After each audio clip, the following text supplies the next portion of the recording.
Assalamualaikum warahmatullahi wabarakatuh. Bersyukur ber Allah yang mana kita telah diberi daya, taufik, inayah, kesempurnaan iman, Islam, ihsan, kesehatan, rizki, dan banyak yang tidak bisa disebutkan satu persatu. Salam dan sholawat kita sanjungkan kepada Nabi besar Muhammad Sallallahu Alaihi Wasallam. Itulah pemimpin kita yang wajib kita tiru dan kita contoh. Mudah-mudahan di hari akhir kita mendapatkan syafaatnya. Amin ya Allah ya Rabbal Alamin. Kita akan bahas surat Al-Ahzab. Apa itu maknanya, apa tujuannya, apa pelajaran yang diambil dari surat ini dan sebagainya. Maka kita harus sering membaca surat Al-Ahzab ini supaya kita itu benar-benar dicintai oleh Allah Subhanahu wa Ta'ala.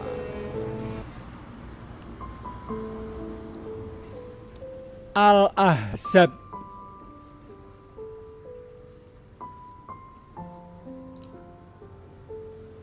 terdiri atas 73 ayat.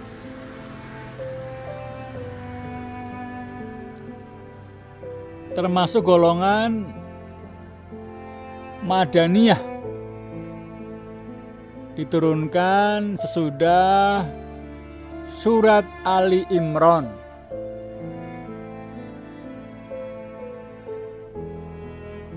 Dinamakan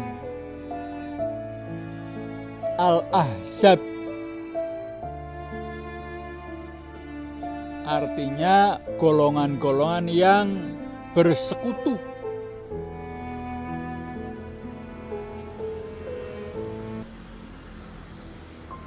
Karena dalam ayat ini terdapat beberapa ayat, yaitu ayat 9 sampai dengan ayat 27 yang berhubungan dengan peperangan Al-Ahzab.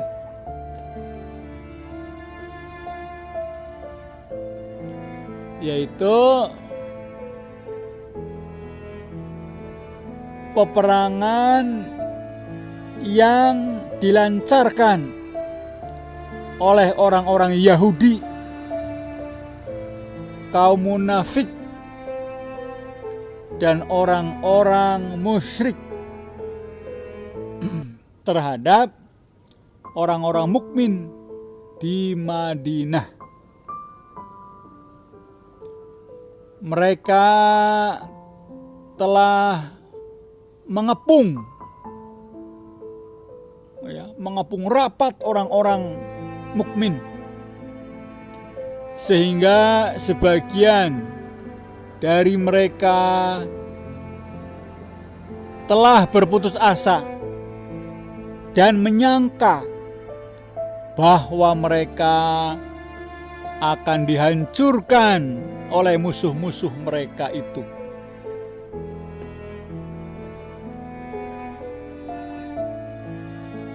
Ini adalah suatu ujian yang sangat berat dari Allah untuk menguji sampai di mana keteguhannya, keimanannya mereka. Akhirnya Allah mengirimkan bantuan berupa tentara yang tidak kelihatan dan angin topan, sehingga musuh-musuh itu menjadi kacau balau dan lari tunggang langgang.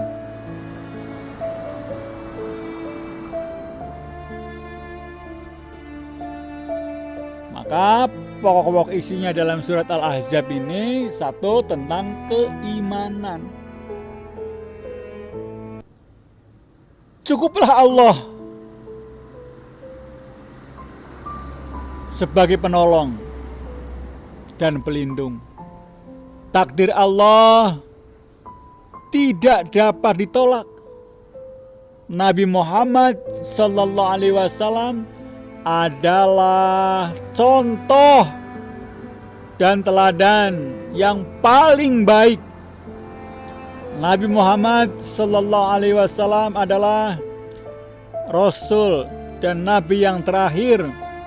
Hanya Allah saja yang mengetahui bila terjadi kiamat.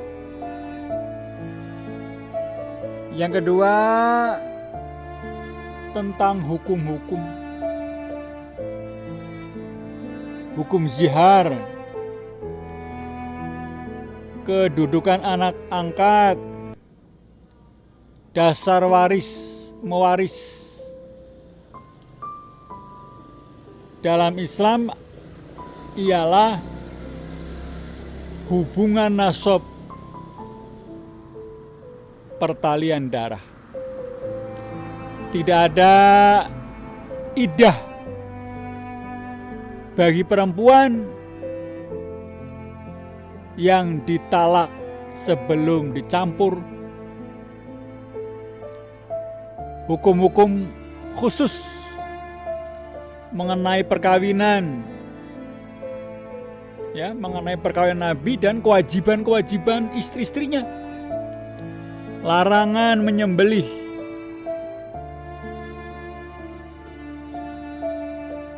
hati Nabi. Yang ketiga, kisah-kisah perang Ahzab atau Khandaq. Kisah Zainab bin Jahsh dengan Zaid memerangi Bani Quraisy.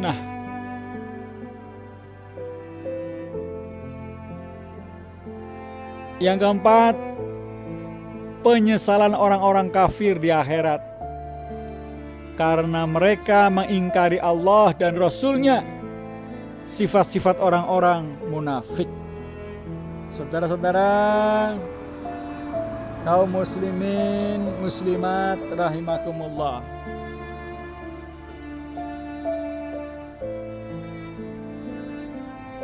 Kisah Al-Ahzab mengemukakan tingkah laku orang-orang munafik dan usaha-usaha mereka menyakiti Nabi Muhammad sallallahu alaihi wasallam. Sebab-sebab perang Ahzab dan kesudahannya. Tentang perkawinan Nabi dengan istri-istrinya. Sopan santun di rumah Nabi. Fitnah terhadap Nabi Muhammad sallallahu alaihi wasallam. Dan adab sopan santun menurut Islam, yang semuanya itu diperlukan untuk membentuk masyarakat Islam yang baru berdiri di Madinah, terutama sesudah Perang Badar. Surat Al-Ahzab ini dapat kita ambil kesimpulannya bahwa kemenangan orang-orang mukmin terhadap musuh-musuhnya ialah karena persatuan kaum muslimin itu dan ketaatan mereka kepada pimpinan. Fitnah terhadap Nabi Muhammad sallallahu alaihi wasallam, bagaimanapun pandainya musuh-musuh Islam melancarkannya, akhirnya terbongkar juga dan kalah. Lalu ada enggak hubungan antara surat Al-Ahzab dengan surat Saba? Tentu saja ada hubungan.